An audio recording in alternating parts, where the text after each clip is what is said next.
اس طرح کی حدود و قیود لگا سکتا ہے کہ یوں کرنا ہے یوں نہیں کرنا، اگر یہ کریں گے تو غلط ہوگا، وہ کریں گے تو درست ہوگا. تو لہٰذا یہ جو پابندیوں والا میٹر ہے نا، یہ تو سارا اسی کے اندر آ جاتا ہے. اب دوبارہ ایک بات میں اور عرض کروں گا، جیسے میں نے شروع میں عرض کیا کہ یہ جس کے جملے ہیں یہ کسی متعین فرد کے نہیں ہیں، یہ ایک طبقے کی ترجمانی ہے نا، کہ وہ اس طرح کہتے ہیں، سوچ رکھتے ہیں نا یہ کہ یار ہمارے کاموں کے اندر جو ہے نا یہ اسلام کو دخل نہیں دینا چاہیے. اس میں بھی یہاں پر میں ایک عرض کروں گا، وہ ایک اکثریت جو ہے نا وہ ڈائریکٹ یہ لفظ نہیں بولتی، وہ کہتی مولوی دخل نہ دیں ہمارے کاموں میں، ہمارے سوشل ورک میں، ہم جو کرنا چاہتے ہیں، ہمارے علم میں، سائنس میں، مولوی دخل نہ دیں. مولوی اپنا دین تو نہیں لے کے آتا، اصل ان کا جو ہدف ہے نا وہ ڈائریکٹ دین اسلام ہوتا ہے. لیکن کچھ اپنے ماں باپ کی کچھ شرم و حیا ہوتی ہے کہ وہ بولیں گے کہ نالائق تجھے اس لیے پڑھایا سکھایا تھا، کچھ اپنے جان پہچان والوں کو ہوتا ہے، کچھ اس ملک کے حالات ہوتے ہیں، کچھ معاشرتی تقاضے ہوتے ہیں جس کی وجہ سے جو اعتراض انہوں نے اسلام پر کرنا ہے وہ مولوی کے نام سے کر دیتے ہیں. جو اسلام کی تعلیمات پر کرنا ہوتا ہے اسے وہ قبائلی نظام اور قبائلی زندگی کی تعلیمات کے نام سے کر دیتے ہیں. لیکن اگر ان چیزوں کی لسٹ بنا لے تو ڈائریکٹ وہ اسلام ہوتا ہے، ڈائریکٹ وہ اسلام کی تعلیمات ہوتی ہے. اچھا، اب اس کے ساتھ یہ بات کہ یہ جو میں نے عرض کیا کہ یہ مسلمانوں کی سوچ نہیں ہو سکتی. مسلمان کی سوچ ہونی کیا چاہیے؟ قرآن پاک نے بڑا واضح طور پہ اس کے بارے میں ارشاد فرمایا، انما کان قول المؤمنین اذا دعوا الی اللہ ورسولہ لیحکم بینہم ان یقولوا سمعنا واطعنا. سبحان اللہ. مومنوں کی بات، مومنوں کا قول، مومنوں کا جملہ، مومنوں کا جواب جب انہیں اللہ اور اللہ کے رسول کی طرف بلایا جائے تاکہ اللہ کا رسول ان میں فیصلہ کر دے تو وہ کہتے ہیں سمعنا واطعنا، ہم نے سنا اور مان لیا. سمعنا واطعنا، سبحان اللہ. ہم نے سنا اور مان لیا، ہم اطاعت اختیار کرتے ہیں. جبکہ اس کے مقابلے میں منافقوں کے بارے میں فرمایا کہ وہ کہتے ہیں سمعنا وعصینا، استغفر اللہ، سن تو لیا لیکن مانا نہیں. تو بات یہ ہے کہ ایسی سوچ رکھنے والے کہ جو اسلام کے احکام سن کر بھی ان کے دل مان نہیں رہے ہوتے اس کو، اور بعض ان میں سے زبان سے بول بھی دیتے ہیں، خواہ وہ اسلام کا نام لے کے بولیں یا وہ جو ہے وہ کیا نام ہے دینداروں کا نام لے کے بول دیں، یا اس کے لیے قبائلی کا لفظ استعمال کر کے بول دیں، یا اس کو پرانی چیزیں بول دیں، یا اس کو فرسودہ روایت کہہ کے بول دیں. لیکن اصل میں وہ اسلام کے احکام پر ہی یہ کلام کر رہے ہوتے ہیں. تو مومن کے جو جملہ ہے وہ سمعنا و اطعنا ہے، سمعنا و عصینا نہیں ہے. مومن یہ نہیں کہتا کہ سن تو لیا لیکن سوری مان نہیں سکتے. مومن یہ کہتا ہے کہ سن بھی لیا مان بھی لیا، جیسا سنا ویسا ہی ہم نے مان لیا. اب یہ جو آپ نے کہی تھی کہ بھئی وہ مرضی کا اسلام، جی ٹھیک، مرضی کا اسلام تو نہیں ہو سکتا، مرضی کا کفر ہو سکتا ہے. اللہ، وجہ یہ کہ اسلام ایک ہی ہے، سبحان اللہ. کفر اپنی بنیاد میں ایک ہے، الکفر ملت واحدہ، لیکن آگے اس میں ورائٹی بہت ہے. یعنی اس کے اندر جو ہے کچھ اہل کتاب ہے، کچھ غیر اہل کتاب ہے. غیر اہل کتابوں کے اندر کچھ بت پرست ہیں، کچھ دہریے ہیں جو دین کو اصلاً نہیں مانتے. تو یوں جو ہے وہ کفر میں تو چوائس بہت زیادہ ہیں کہ اس میں بہت سارے راستے ہیں، جو جس پہ چلتا ہے تو اس کی مرضی ہے، اس نے اپنا حساب دینا ہے. لیکن اسلام کو اگر قبول کرنا ہے اور اسلام کو ماننا تو پھر مرضی کا اسلام نہیں، اپنی مرضی کا اسلام نہیں، خدا کی مرضی کا اسلام، رسول اللہ کی مرضی کا اسلام، کہ جو ایک ہی اسلام ہے پھر اسی پہ چلنا پڑے گا. ہاں اسلام کے احکام کے اندر چوائس ہو سکتی ہے کہ کسی کو فرائض و واجبات کے بعد خاص مستحبات پسند ہے، وہ اس کے مطابق عمل کر سکتا ہے. لیکن اپنی مرضی کا اسلام سے یہ مراد کہ اس اسلام کے جو قطعیات اور مسلمات ہیں ان کے اندر بھی میں اپنی مرضی سے تبدیلی کر لوں اور اپنی مرضی سے انتخاب کر لوں، یہ نہیں ہو سکتا. اللہ. مدنی چینل کے ناظرین، مفتی صاحب نے ایک بات کی طرف مطلب توجہ دلائی اور پھر ان کا ذاتی مشاہدہ بھی ہے کہ کچھ لوگ مغربی تعلیم کے زیر اثر عجیب و غریب سوچ کو پروان چڑھا لیتے ہیں اور ان کا جو طرز فکر ہے، طرز عمل ہے، وہ اسلام کے مخالف ہوتا چلا جاتا ہے. اور معاذ اللہ بعض اوقات اس طرح کے جملے بھی سننے کو ملتے ہیں کہ میں اسلام کو نہیں مانتا یا میں اس طرح کے اسلام کو نہیں مانتا، اگرچہ وہ بائی نیم مسلمان ہوتے ہیں، مسلمان گھرانے میں پیدا ہوئے ہوتے ہیں. اچھا مصعب، آپ میں اگلے سوال سے پہلے اسی سوال میں ایک چیز آپ نے مینشن کی تھی، کاؤنٹر آرگیومنٹ، یا اسے آپ کاؤنٹر نیریٹو، جوابی بیانیہ بھی کہہ سکتے ہیں، کہ ایک زمانہ تھا کہ جو اسلام تھا اور جو مسلمان تھے ان کے پاس جو کاؤنٹر آرگیومنٹ تھا یا نیریٹو تھا، جوابی بیانیہ تھا، بڑا مضبوط تھا. لیکن آج ہم ڈیفینڈنگ پوزیشن پر آ چکے ہیں. آج بہت سے ممالک میں مسلمان معاذ اللہ ایسا ہوتا ہے کہ وہ اپنے آپ کو مسلمان ظاہر کرتے ہوئے شرم محسوس کرتے ہیں.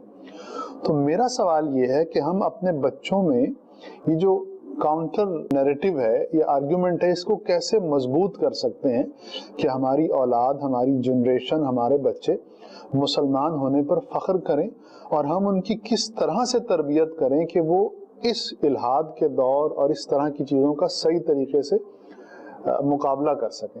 دیکھیں، اس میں سب سے بڑی بنیادی بات تو تربیت کی ہوتی ہے. ایک تو یہ ہے کہ آپ تربیت اگر اولاد کی اچھی کریں گے تو ان کے اندر کم از کم وہ بنیادیں ضرور مضبوط ہو جائیں گی کہ ہم مسلمان ہیں اور ہم نے اسلام کی ان بنیادوں پر رہنا ہے.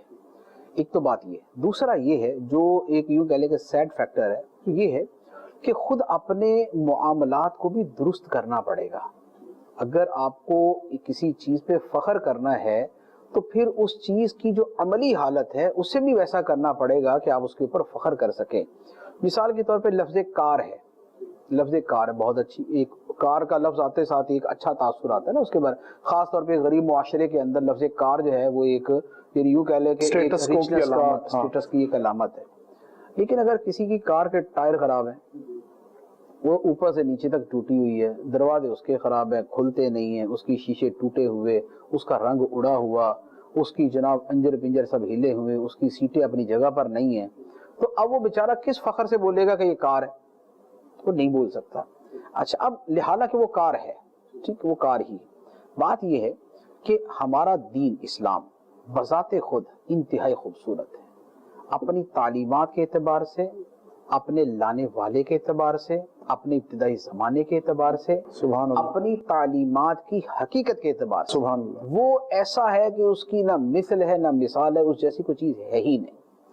لیکن لوگ صرف ان تعلیمات کو نہیں دیکھتے، دنیا صرف ان تعلیمات کو نہیں دیکھتی، دنیا اس پر عمل کرنے والوں کی حالت کو بھی دیکھتی. سبحان اللہ، بے شک. جب وہ عمل کرنے والوں کی حالت یہ دیکھتی ہے کہ چوری ان میں، کرپشن ان میں، ڈنڈی مارنا ان میں، جھوٹ بولنا ان میں، فراڈ کرنا ان میں، مکاری کرنا ان میں، دھوکہ دینا ان میں، ناپ تول کے اندر غلط کاری کرنا ان کے اندر، اخلاق ان کے خراب، مینرز ان کو نہیں ہیں، تو وہ ان ساری عملیات کو اسلام کی تعلیمات سے جوڑ دیتے ہیں. اور جب وہ دنیا کو اسلام کا چہرہ دکھاتے ہیں تو اسلام کی تعلیمات کی روشنی میں نہیں، مسلمانوں کے عمل کی روشنی میں دکھاتے ہیں. جی ایسے ہی. ٹھیک ہے. تو اب لوگ جو ہے وہ اتنی گہرائی میں جا کے سوچنے والے نہیں ہوتے کہ وہ یہ دیکھیں اسلام کی تعلیمات کیا ہے اور اس کے لانے والے کا کردار کیا ہے، اور جن کو اس نے اسلام پیش کیا ان کی زندگیوں میں تبدیلی کیسے آئی، انقلاب کیسے پیدا ہوا. لوگ ان مثالوں کو سامنے نہیں رکھتے، لوگ اپنے سامنے موجود چیزوں کو دیکھتے ہیں. ٹھیک، بہت خوب. ایسے جب غیر مسلموں کے سامنے مسلمانوں کی موجودہ زندگی آتی ہے کہ یار یہ پستی میں ہیں، یار ان کے اخلاق اچھے نہیں ہیں، یہ جو ہے وہ فلاں غلط کام کرتے ہیں، ان کے اخلاقیات درست نہیں، تو وہ اسلام کو سمجھتے ہیں کہ یہ اسی کے اثرات ہیں. تو ایک تو عمل مسلمانوں کا مجموعی طور پہ ایسا سامنے آتا ہے. دوسرا، آج کے دور میں اسلام کی تعلیمات کو اس لیول پر، جس لیول پر اور جس سٹینڈرڈ پر پیش کرنا چاہیے تھا، اس کے پیش کرنے کے اندر بہرحال کمی ہے. وہ یوں ہے کہ اسلام کے خلاف تو 1000 کتاب چھپتی ہے، اسلام کی فیور میں شاید ایک چھپتی ہے. جی ایسے ہی. اسلام کے خلاف کام کرنے والے ہزاروں ہیں، لیکن اسلام کی فیور میں کام کرنے والے بہت تھوڑے ہیں. اچھا، جو اسلام کے خلاف کام کرنے والے ہیں ان کی تہذیب دنیا میں غالب ہے، جبکہ اسلام کے نام لیواؤں کی تہذیب دنیا کے اندر مغلوب ہے. تو یہ جو بہت سارے فیکٹرز خارجی طور پہ جمع ہو جاتے ہیں، یہ وہ ہیں کہ جن کی وجہ سے لوگوں کے سامنے اسلام کا وہ اصل چہرہ نہیں آ پاتا. اب یہ کہ ہمارے بچے کیسے اسلام کے اوپر جب وہ پراؤڈ فیل کریں اور کیسے اس کے اوپر فخر محسوس کریں، اس کا یہی ہے کہ اگر وہ حقیقتاً بچوں کو باعمل بنا دیا جائے تو وہ خود بخود اس کے اوپر فخر کریں گے. ایک بچہ جو ہے اگر اس کے مینرز اچھے ہیں، اگر اس کا کردار اچھا ہے، اگر اس کی گفتگو اچھی ہے، اگر اسے زندگی گزارنے کا طریقہ آتا ہے، اگر وہ کاروبار دیانتداری کے ساتھ کرتا ہے، اگر اس کا لوگوں کے ساتھ ملنا بہت اچھے انداز میں ہے، وہ ملنسار ہے، خوش اخلاق ہے، مروت والا ہے، تو اس کو شاید زبان سے بولنا بھی نہ پڑے. اللہ اس کا کردار بولے اس کا کردار بولے گا. سبحان اللہ. اور اگر اس نے بولنا ہی ہے تو صرف اس کا اتنا بول دینا کافی ہے کہ جناب یہ میرے دین کی تعلیمات ہے, یہ میرے اسلام نے مجھے سکھایا ہے.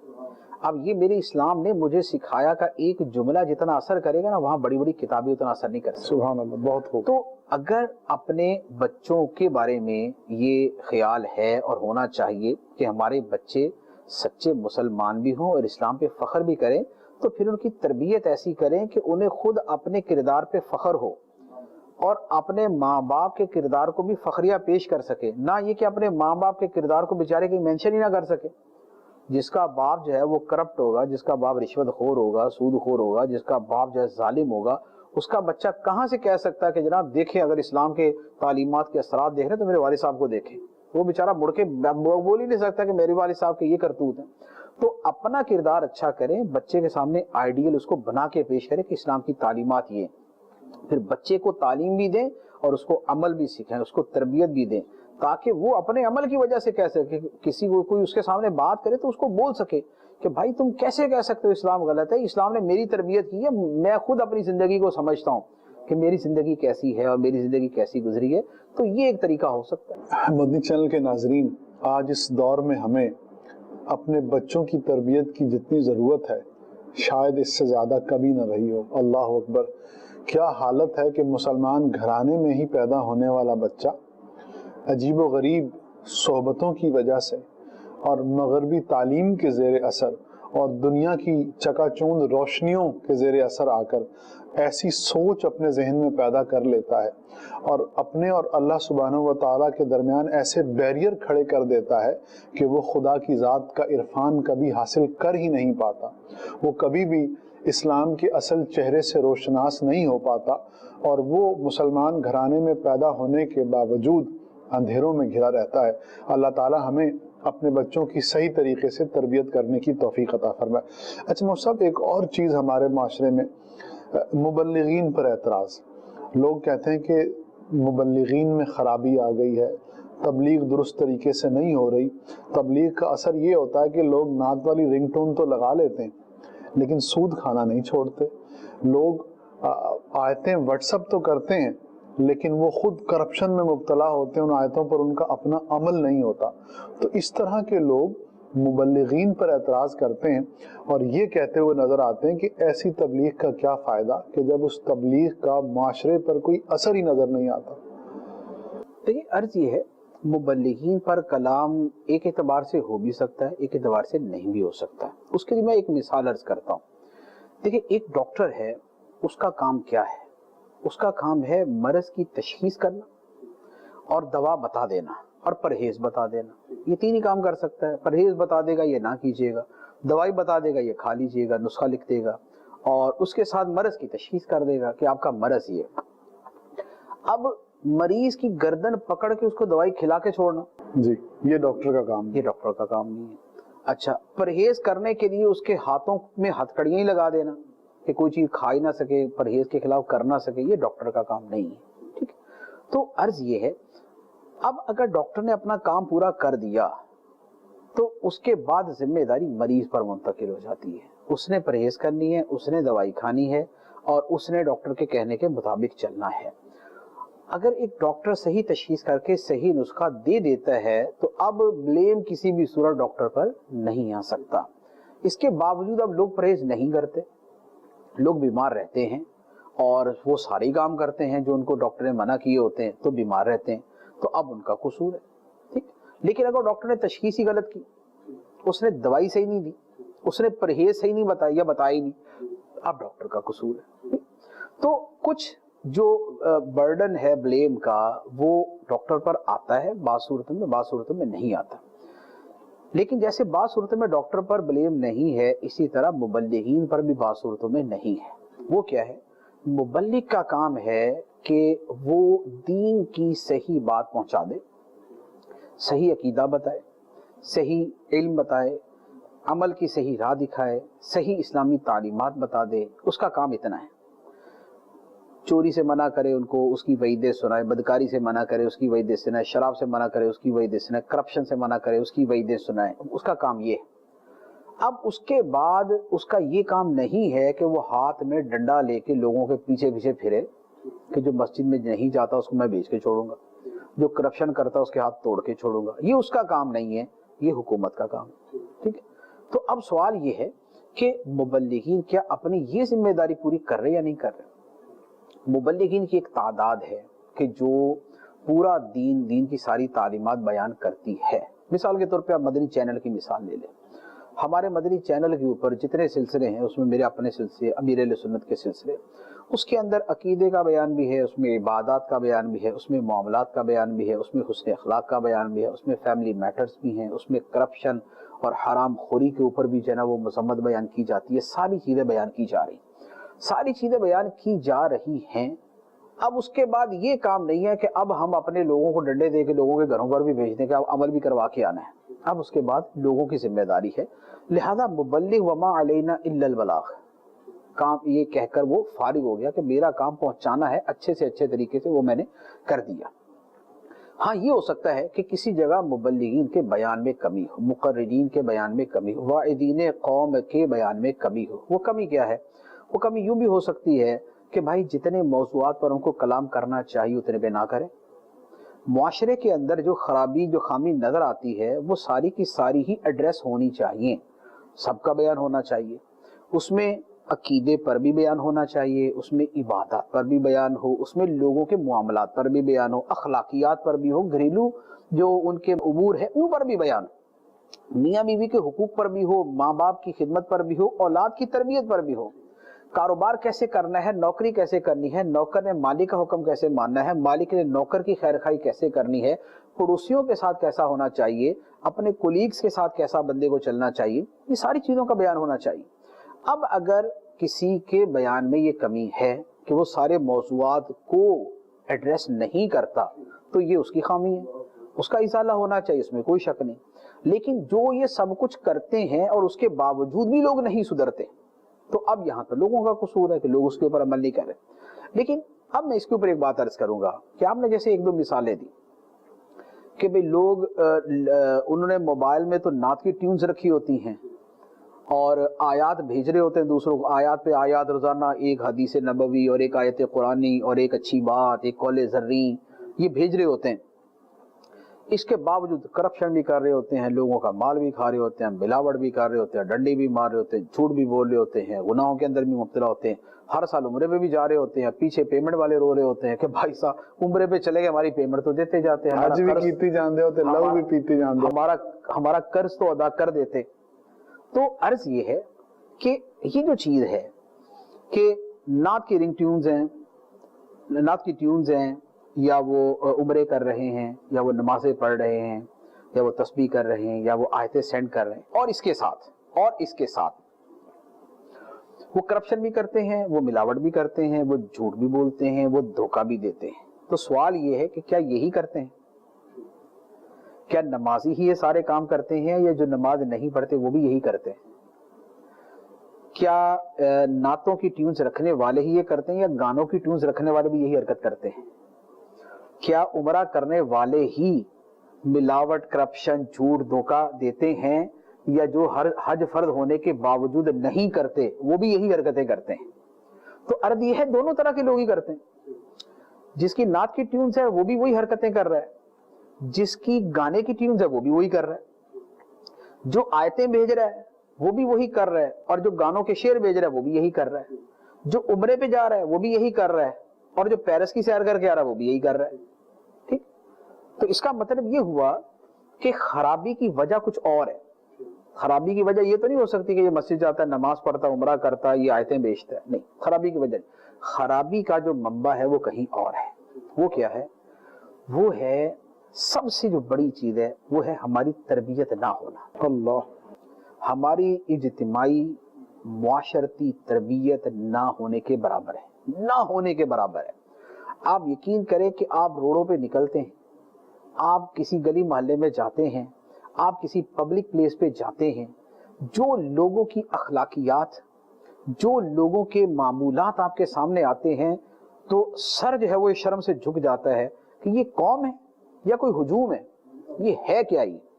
یہ پارکوں میں جائیں گے تو وہاں جا کے جو ہے نا وہ اوباش قسم کے لوگوں کو سوائے لڑکیاں تاڑنے کا کوئی کام نہیں ہے، لڑکیاں چھیڑنے کے کام نہیں ہے، ان کو دیکھنے کے کام نہیں، شور مچانے کا کوئی کام نہیں ہے۔ یہ گلی محلے میں یہ چھلکا کیلے کا ادھر پھینکا، آم کا ادھر پھینکا، گلی محلے ان کے ایسے ہیں۔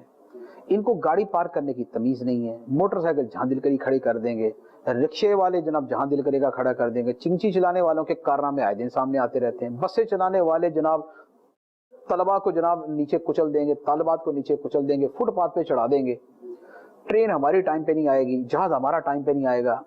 تو یہ کیا ہے یہ سارا کچھ؟ اس کا مطلب یہ ہوا کہ بھئی جہاں پر وقت کی پابندی نہیں ہے تو اس کا مطلب ہے کہ وقت کی پابندی کی تربیت نہیں دی گئی ان کو۔ جہاں یہ وعدہ نہیں پورا کر رہے تو اس کا مطلب یہ ہوا کہ وعدہ پورا کرنے کی ان کی تربیت نہیں کی گئی۔ جہاں پر ان کی بد اخلاقی، ان کی بد نگاہی عام ہے، اس کا مطلب یہ ہوا کہ ان کو خوف خدا نام کی کوئی چیز نہیں بتائی گئی۔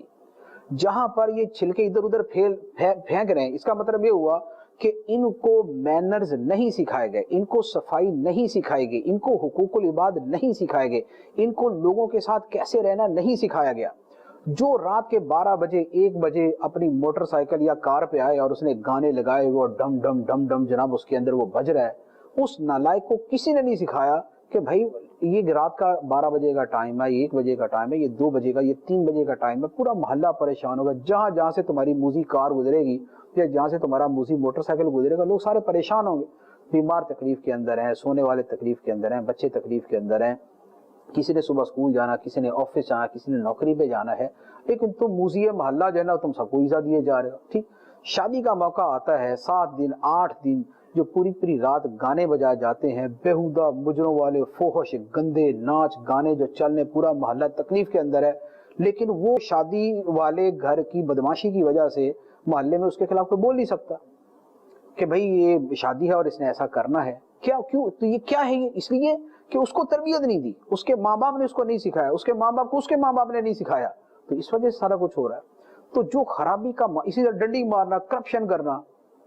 کرپشن کر کے ایک آدمی پیسے لے کے کہاں آتا ہے؟ قبر میں تو نہیں جاتا، گھر پہ ہی واپس آتا ہے نا۔ جب وہ کرپشن کا پیسہ گھر پہ لے کے آیا، اس کے ماں باپ نے اس کو کیوں نہیں کہا کہ بیٹا تمہاری تو تنخواہ اتنی نہیں، جتنے تم اخراجات کر رہے ہو، جتنے تم پھل لے کے آ رہے ہو روزانہ، 4 کلو مہنگے 64 آم لے کے آ رہے ہو، یہ تو تمہاری تنخواہ کے اندر آ ہی نہیں سکتے، تم تو میٹر ریڈر ہو، تم تو جو ہے وہ گیس کے ملازم ہو، گیس کے شعبے کے، تمہارا تو جنا وہ چھوٹے درجے کے پولیس والے ہو تم، لیکن تم مہینے کا 1,00,000 روپیہ خرچہ کرتے ہو، تنخواہ تمہاری 26,000 روپے، تو یہ بقیہ پیسے کہاں سے پورا کرتے ہو؟ 100% قطعی طور پہ وہ حرام کھا رہا ہے، کوئی شک و شبہ نہیں ہے، اس کو خزانہ تو نہیں ملے گیا اس کو، تو وہ حرام کھا رہا ہے۔ اس کے ماں باپ کو کیا نہیں پتا کہ ہمارا بچہ حرام کما کے لا رہا ہے؟ کیا اس کی بیوی کو نہیں پتا کہ یہ جو میرے رنگ برنگے سوٹ آ رہے ہیں اور میرے رنگ برنگے جوڑے اور جوتے آ رہے ہیں اور جناب یہ سارے جناب وہ ornaments آ رہے ہیں اور سارے زیورات آ رہے ہیں، یہ سارے حرام کی کمائی کے ہیں؟ کیا اس کی اولاد جو بڑے جناب چوڑی ہو کے پھر رہی ہے اور بڑے اچھے اسکول میں پڑھ رہی ہے، وہ بچوں کے اسکول کی فیس اس کے باپ کی تنخواہ سے زیادہ ہے؟ وہ جہاں وہ بچے پڑھ رہے ہیں وہاں کے اسکول والوں کو نہیں پتا کہ یہ کس کی اولاد ہے اور یہ اتنی فیس کہاں سے دے رہا ہے؟ کیا وہ اسکول والے کبھی بچوں کو تھوڑا سا کوئی شرمندہ کرتے ہیں؟ کیا ان کی تربیت کرتے ہیں؟ نہیں، ان کو اپنی اسکول کی فیس ہے کہ بھائی پیسے مل رہے ہمیں۔ تو ماں باپ جب اولاد کی حرام کمائی کھانے کے لیے خوش ہو کے بیٹھے ہوئے ہیں، جب بیوی اپنے تعیشات کی خاطر شوہر کی حرام کمائی کے اوپر خاموش ہے، جب اولاد نے آواز نہیں اٹھانی، جب اس کے رشتہ دار بھی بڑی آؤ بھگت کر کے اس کے مل رہے ہیں کہ جناب یہ پیسے والا ہے، اگرچہ حرام ہی کھاتا ہے، پیسے والا اگرچہ حرام ہی کھاتا ہے، وہ اس کے پیسہ ہونے والے کی وجہ سے اس کی عزت کر رہے ہیں، تو جب معاشرہ سارا ایک دوسرے کے کوڑ کو چھپانے پہ لگا ہوا ہے تو پھر معاشرے میں کہاں سے تربیت ہوگی؟ پھر تربیت نہیں ہو سکتی۔ تربیت کے جو مراکز ہیں آپ ان پہ غور کر لیں، وہاں تربیت نام کی چیز آپ کو کہاں ملے گی؟ تربیت کا سب سے پہلا جس کو ہر بندہ جانتا ہے جی، ماں کی گود۔ ماں کی گود تربیت میں تو اجڑی ہوئی ہے، وہ اولاد سے آباد ہے، تربیت سے اجڑی ہوئی ہے۔ کہاں گھروں کے اندر تربیت ہوتی ہے؟ کہاں ماں باپ اپنی اولاد کو مینر سکھاتے ہیں؟ ان کو صرف یہ نہیں سکھانا ہوتا کہ بیٹا اچھی تعلیم حاصل کر کے اچھی ملازمت لینی ہے، ان کو یہ بھی سکھانا ہوتا ہے کہ بیٹا حلال کی کھلانا بلکہ روکھی بھی کی کھلا دینا، اگرچہ روکھی بھی کی کھلا دینا لیکن حلال کی کھلانا، حرام نہ کھلانا، ہمیں فراڈ نہ کرنا، دھوکہ نہ دینا، رشوت نہ لینا، لوگوں کا حق نہ مارنا، ظلم نہ کرنا، غریبوں کو لائنوں کے اندر لگا کے پیسے لے کے ان کے کام نہ کروانا۔ تو اگر ماں باپ نے اس کی تربیت کی ہوتی تو کچھ تو اس کے اندر شرم و حیا ہوتی، کچھ تو اس کے اندر خوف ہوتا، کچھ تو معاشرے کے اندر وہ ڈھنگ کا کردار ادا کرتا۔ ایسا تو نہیں ہے کہ سارے ماں باپ تربیت کیے جا رہے ہیں لیکن اولاد ہی اتنی جناب نالائق آگے سے نکل رہی ہے کہ سارے ہی غلط ہیں۔ اس کا مطلب یہ ہوا کہ یہاں تربیت ہی نہیں ہو رہی۔ تھوڑی بہت جو لوگ تربیت کرتے ہیں ان کے اثرات آگے ان کی اولاد کے اندر نظر بھی آ جاتے ہیں، لیکن چونکہ اکثریت تربیت نہیں کرتی اس لیے آگے پھر ویسے ہی معاملہ چل رہا ہے۔ اچھا، اس کے بعد دوسری تربیت کیا ہوتی ہے؟ اسکول کے اندر، کالجز کے اندر، یونیورسٹیز کے اندر یہ جتنے کرپشن والے محکمے ہیں، ٹھیک ہے، جب کرپشن کا لفظ بولے وہ محکمہ ذہن میں آتے ہیں، وہ محکمے بولے تو فوراً رشوت اور کرپشن کے لفظ سامنے آ جاتے ہیں، ٹھیک ہے نا۔ ایسے کئی مترادف اللازم و ملزوم ہیں، یہ سارے کے سارے کیا مدرسوں سے پڑے ہوتے ہیں؟ بہت خوب۔ یہ کرپشن کے محکمے جتنے ان کے اندر ملازمین ہوتے ہیں، یہ ہمارے معاشرے کے اندر دیکھ لیں، پھل بیچنے والا، رکشہ چلانے والا، بس چلانے والا، کپڑا بیچنے والا، سبزی بیچنے والا، اور جو ہے وہ یہ سیمنٹ سریا بیچنے والا، ان کے ٹھیکے دار، ان کی تعمیرات کرنے والے، یہ سارے مدرسے سے پڑے ہوئے ہیں، یہ سارے ان پڑھ جاہل ہیں، یہ سارے زیرو پڑے ہوئے ہیں، یہ اسکول کا منہ دکھا ہوا۔ ان میں بڑی تعداد وہ ہے کہ جن کی کو 8-10 کلاسیں تو اسکول کے اندر پڑھی ہوں گی نا انہوں نے، تو وہ جو 8-10 سال اسکول میں گزارے، ان 8-10 سالوں کے اندر ان کی کوئی تربیت ہوئی تھی یا نہیں؟ نظر تو نہیں آ رہا جی، بہت خوب۔ اگر تربیت ہوئی ہوتی تو یہ جو کرپشن کے پوری لہنیں لگی ہوئی ہیں، محکموں کے محکمے جناب نام اپنا روشن کر کے بیٹھے ہوئے کرپشن کے اندر، تو آخر کچھ تو ان کے اندر ڈھنگ کے ہو نا۔ 1% ہو جانا کچھ نہیں ہے، اکثریت کا اعتبار ہوتا ہے، لیکن یہاں تو 80% سے زیادہ جو ہے وہ کرپشن کے اندر ڈوبے ہوئے، رشوت کے اندر ڈوبے ہوئے، اور جو ہے غلط کاریوں کے اندر ڈوبے ہوئے۔ تو اس کا مطلب یہ ہوا کہ یہ قوم مدرسے سے نہیں نکلی تھی، یہ قوم اسکولوں سے نکلی تھی، یہ کالجز سے نکلی تھی۔ تو اسکول کالج نے ان کی تربیت نہیں کی، تو جو دوسرا سب سے بڑا مرکز تھا، سب سے بڑا مرکز وہ اسکول تھا، وہاں تربیت نہیں ہوئی۔ اچھا، اس سے آگے تیسرا جو سورس ہے یا تیسرا جو انسٹیٹیوٹ کہہ لیں تربیت کا، وہ ہے میڈیا۔ ٹھیک، بہت خوب۔ ہر بندہ ٹی وی دیکھتا ہے جی، اس زمانے میں ہر بندہ ٹی وی، 99% لوگ ٹی وی دیکھتے ہیں، اور اگر ہم مردوں کو لے لیں تو اس سے بھی زیادہ ہوں گے نا، ہو سکتا ہے عورتیں بزی ہو، نہیں دیکھتی ہوں، ذوق نہیں ہے، شوق نہیں ہے۔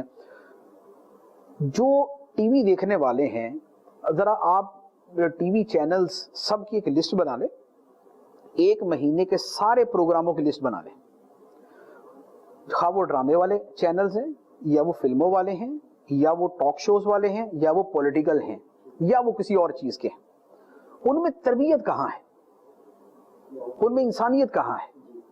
ان میں چھوٹے بڑے کی تمیز کہاں سکھائی جاتی ہے؟ ڈراموں کے اندر سکھائی جاتی ہے، جس میں بےہودگی، آوارگی، فحاشی، عیاشی، بے حیائی کے علاوہ شاید ہی کوئی چیز ہو، جن کے اندر یہ دکھایا جاتا ہے کہ لو سٹوریاں کیسے ہوتی ہیں، اور لڑکیاں کیسے جناب وہ کی جاتی ہیں، اور تعلقات کیسے بڑھائے جاتے ہیں، محبتیں کیسے کی جاتی ہیں۔ ڈرامے تو یہ سکھا رہے ہیں۔ اگر ٹاک شوز کی بات کرتے ہیں تو ان کے اندر تو گریبان پکڑنا اور رگیں پھلا دینا اور آنکھوں میں خون اتر آنا اور گلاس اٹھا کے مار دینا اور اٹھ کے کسی کا گریبان ہی پکڑ لینا، اس میں تو یہ سکھایا جا رہا ہے۔ گالی سکھائی جا رہی ہے، برا بلا کہنا سکھایا جا رہا ہے، اور بس جس بات پہ آپ اڑ گئے، آپ نے ماننی نہیں ہے کسی کی، وہاں تو یہ سکھایا جا رہا ہے۔ تو تربیت کہاں ہے کہ بھائی بات کرنے بھی کی بھی کوئی تمیز ہوتی ہے، مینرز بھی ہوتے ہیں، چھوٹے بڑے کا لحاظ بھی ہوتا ہے، اخلاقیات بھی کوئی چیز ہوتی ہے، صبر بھی کسی شے کا نام ہے، عفو درگزر بھی کوئی چیز ہے۔ تو معاشرے تو ان چیزوں کے اوپر بیس کرتے ہیں نا۔ معاشرے لڑائیوں پہ، گھونسے مارنے پہ، تھپڑ مارنے پہ، گالی دینے پہ، لعنت کرنے پہ، رگیں پھلانے پہ، آنکھوں میں خون کی سرخی اتار دینے سے، اس سے تو معاشرے نہیں بڑھتے۔ پھر آ جائیں چینل کی جو اور پروگرام ہیں، تو آپ کہاں تربیت کا نام دیکھتے ہیں؟ مارننگ شوز آپ کو کچھ اور دکھا رہے ہوں گے، ایوننگ شوز آپ کو کچھ اور دکھا رہے ہوں گے، نائٹ شو کچھ اور ہی دکھا رہے ہوں گے۔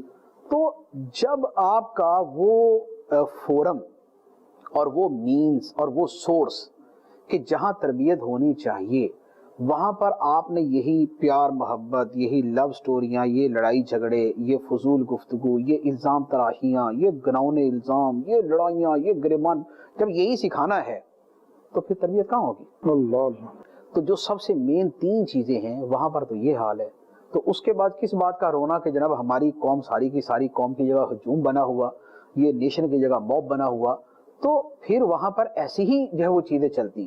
تو اب یہ جو بھائی صاحب باتیں کرتے ہیں اس طرح کی، یار وہ عمرہ کرتے ہیں اور پھر بھی جناب وہ کرپشن کر رہے ہیں، ملاوٹ کر رہے ہیں، وہ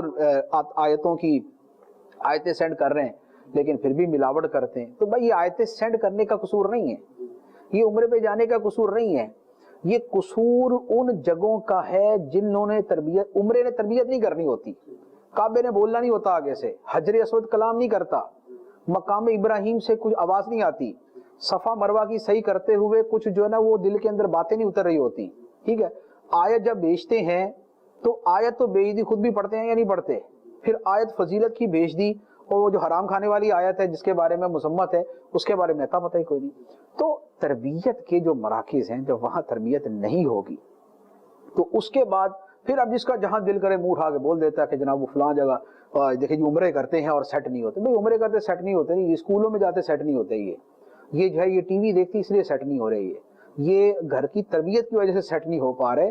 یہاں سے اگر ان کو صحیح کیا ہوتا تو آگے یہ ڈھنگ کی زندگی گزارتے، ایک صحیح انسان اور ایک صحیح مسلمان والی زندگی گزارتے. جی مدنی چینل کے ناظرین، تو یہ کہنا کہ ایسی تبلیغ کا کیا فائدہ، اللہ اکبر، یہ سوچ غلط ہے. تبلیغ کرنے والا اپنی جگہ پر تبلیغ کر رہا ہے اور جو اس کے لیے ضروری ہے وہ اس کام کو کر رہا ہے. وہ اس ڈاکٹر کی مثل ہے کہ جس کا کام مرض کی تشخیص کر دینا اور اس کے بعد پرہیز بتا دینا اور صحیح راہ دکھا دینا ہے. اس کے بعد مریض کی اپنی مرضی ہے کہ وہ اس مرض کو دور کرنا چاہتا ہے یا نہیں، وہ پرہیز کرتا ہے یا نہیں، یا وہ دوا کو صحیح طریقے سے استعمال کرتا ہے یا نہیں. اللہ تعالی ہمیں عقل سلیم عطا فرمائے اور ہمیں اس طرح کی سوچ سے محفوظ فرمائے. اچھا اگلا سوال، مفتی صاحب، لوگ اب تقابل پر آ جاتے ہیں. بعض کا مبلغین جو ہیں ان کی خامیاں تلاش کی جاتی ہیں اور جو بے عمل لوگ ہیں ان کی خوبیاں تلاش کی جاتی ہیں. اب ان خامیوں اور خوبیوں کا تقابل کر کے مبلغین نیک لوگوں، دیندار لوگوں کی خامیاں اجاگر کرتے ہیں اور بے عمل اور برے لوگوں کی خوبیاں اجاگر کرتے ہیں، اور اس تقابل کے ذریعے وہ مبلغین کو نیچا دکھانا چاہتے ہیں، نیک لوگوں کو، دینداروں کو نیچا دکھانا چاہتے ہیں، اور بے عمل اور برے لوگوں کو جو ہے وہ اونچا دکھانا چاہتے ہیں. تو اب اس کے لیے مختلف کہانیاں گھڑی جاتی ہیں، افسانے بنائے جاتے ہیں، اور یہ تاثر دیا جاتا ہے کہ دیندار لوگ جو ہیں وہ حقوق العباد کی پاسداری نہیں کرتے، وہ عبادت میں بڑی محنت کرتے ہیں، عبادت میں تو وہ بڑے ایکٹیو ہوتے ہیں، لیکن حقوق العباد میں وہ کمزور ہوتے ہیں. تو اس سوچ کو پروان چڑھانا اور اس چیز کو اس طریقے سے اجاگر کرنا، یہ کیسا؟ دیکھیں دو چیزیں ہیں. ایک تو یہ ہے کہ جن کو یہ دیندار قرار دیتے ہیں تو چونکہ دیندار کی ڈیفینیشن یہ سمجھتے نہیں، اس لیے اس کو دیندار قرار دے کے پھر اس کی خامیاں بیان کرنا شروع کر دیتے. دیندار ہے ہی وہ کہ جو اللہ کے اور بندوں کے دونوں کے حقوق ادا کرے. جو حقوق العباد ادا نہیں کر رہا وہ دیندار ہے ہی نہیں. اب اگر اس میں 100 خامیاں ہیں تو وہ دیندار میں نہیں ہے، اللہ، وہ غیر دیندار کے اندر خامیاں ہیں. ٹھیک ہے، ایک بات. دوسری بات یہ ہے کہ چلے ایک آدمی نمازی ہے اور داڑھی شریف اس نے رکھی ہے، مذہبی اس کا حلیہ ہے، دین کی طرف مائل ہے، اس میں بھی کچھ خامی ہے. اس کے مقابلے کے اندر وہ ہے کہ جس کے اندر یہ جو دینداری کی چند ایک چیزیں ہیں وہ بھی نہیں ہیں، خامیاں اس کے اندر بھی ہیں. اب ہوتا یہ ہے کہ اب اپنی مرضی اپنی چوائس کے اوپر ہوتا ہے. جن لوگوں کے دلوں کے اندر خدا کا خوف ہوتا ہے، خیر خواہی امت ہوتی ہے اور حقیقت اور حقیقت تک رسائی کا ان کا ذہن ہوتا ہے، وہ جب تقابل کرتے ہیں تو خوبیاں خامیاں دونوں کی برابر رکھ کر سوچتے ہیں کہ بھئی اس بندہ یہ دیندار آدمی ہے، اس میں 4 خامیاں ہیں، یہ ظاہری اعتبار سے دیندار نہیں ہے، اس میں 10 خامیاں ہیں. لہذا وہ کہتے ہیں کہ جناب اس میں 4 خامیاں، اس میں 10 خامیاں، یہ اس سے بہتر ہے. لیکن جب کسی کے ذہن کے اندر صرف پروپیگنڈا، ایک دینداروں کے بارے میں نفرت پیدا کرنا، مذہبی لوگوں کے حوالے سے جو ہے وہ جھوٹ گھڑنا اور لوگوں کو ان سے دور کرنا، جب یہ مقصود ہوتا ہے تو پھر اس کے لیے جھوٹے افسانے بنانا، افسانے تو جھوٹے ہی ہوتے ہیں، جھوٹی کہانیاں بنا لینا، افسانے بنا لینا، پھر یہ بڑا آسان ہوتا ہے. جیسے مجھے آج تک نہیں بھولتا، ایک واقعہ بڑا مشہور ہے اور بڑا وہ کوٹ کیا جاتا ہے، ذکر کیا جاتا ہے کہ وہ ایک مسجد کے دروازے کے اوپر ایک بچہ پڑا ہوا تھا اور وہ ناجائز کی پیدائش تھی اس کی. تو لوگ جمع ہو گئے، مولوی صاحب سے پوچھا، مولوی صاحب کیا کریں؟ تو اس نے کہا کہ بھئی یہ ناجائز کی پیدائش ہے تو اس کو نا قتل کر دو اس کو. تو لوگوں نے پتھر اٹھا لیے, مارنے لگے. تو ایک بھائی صاحب آگے بڑھے اور انہوں نے کہا نہیں نہیں میں اس کو پالوں گا. پھر وہ بچے کو اٹھا کے لے گیا اور بعد میں بچہ جو نا کوئی افسر ہی بن گیا نا. یہ کہانی ایک کتاب میں لکھی ہے اور اس سے پھر آگے لوگوں کے اندر پھیلنا شروع ہو گئی. اور اب اس کو جس کا دل کرتا ہے نا وہ اٹھا کے بیان کر دیتا ہے, دیکھو یار مولوی صاحب نے کہا تھا نا بچے ہی مار دو. بچے کا کیا قصور تھا؟ بچہ اگر ناجائز پیدا ہوا اس کا کیا قصور تھا؟ یہ کہانی اول تا آخر جھوٹ, باطل, مردود اور سوائے جو ہے وہ قساوت قلبی اور خباثت نفسی کے کچھ بھی نہیں ہے. اللہ جس نے لکھی اس نے جھوٹ لکھا, اس نے بالکل باطل بات کی. دنیا کا کوئی جاہل سے جاہل امام مسجد بھی یہ بات نہیں کر سکتا کہ اگر کوئی بچہ ناجائز جو ہے وہ پیدا ہوا تو اس کو قتل کر دیا جائے. کوئی جاہل سے جاہل امام بھی یہ نہیں کر سکتا. لیکن اس بات کو ایسے پیش کیا جاتا ہے کہ جیسے کسی الہامی صحیفے کے اندر یہ واقعہ آیا ہوا ہے اور اس کو پیش کرنا ہے.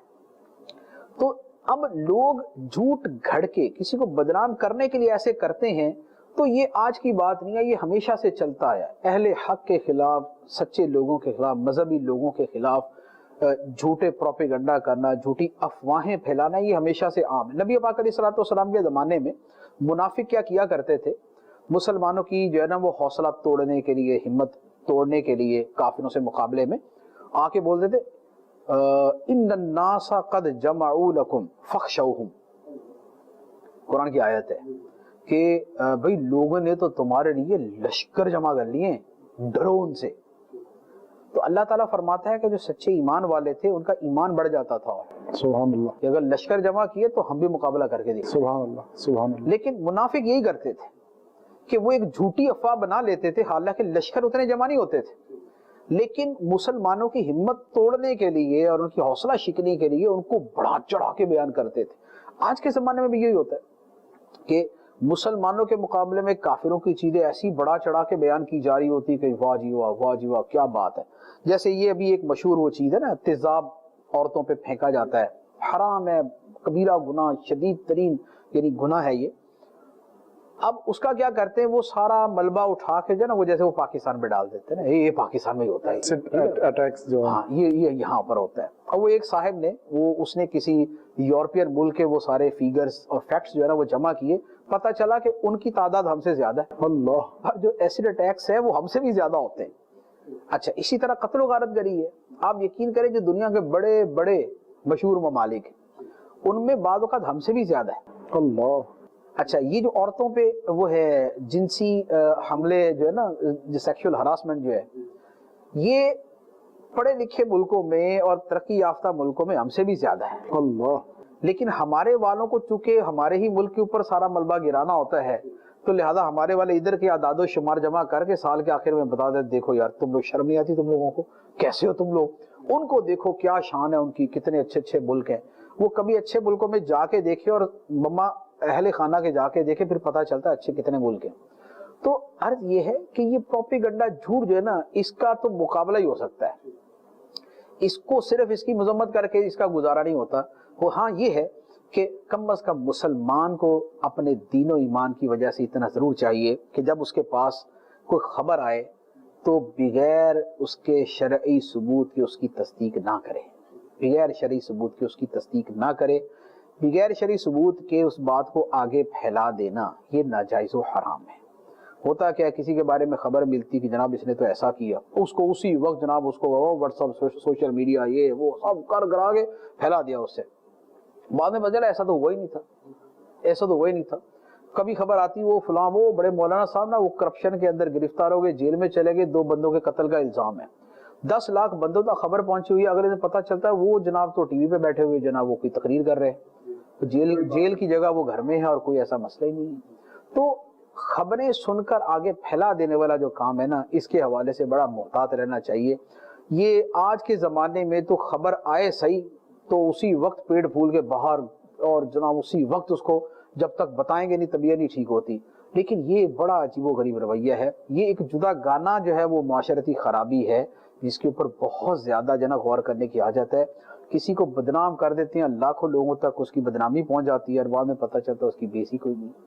تو بہرحال عرض کرنے کا مقصد یہ ہے کہ جو دینداروں کے خلاف پروپیگنڈا کرتا ہے، کہانیاں گڑتا ہے، افسانے بناتا ہے، مرنا اس نے بھی ہے، خدا کی بارگاہ میں جواب اس نے بھی دینا ہے، دیکھ لے اپنی قبر کو کالی کر رہا ہے یا قبر کے اندر روشنی کا انتظام کر رہا ہے۔ اللہ اکبر۔ مدنی چینل کے ناظرین، اندھیرے سے اجالے کی طرف یہ تھیں چند باتیں جو آج ہم نے کی، یہ تھے چند سوالات اور ان کے جوابات۔ انشاءاللہ دوبارہ اسی سلسلے کے ساتھ پھر حاضر ہوں گے۔ اللہ تعالی ہمیں باعمل مسلمان بننے کی توفیق عطا فرمائے، آمین آمین بجاہ النبی الامین۔ صلو علی الحبیب صلی اللہ تعالی علی محمد صلی اللہ علیہ وسلم۔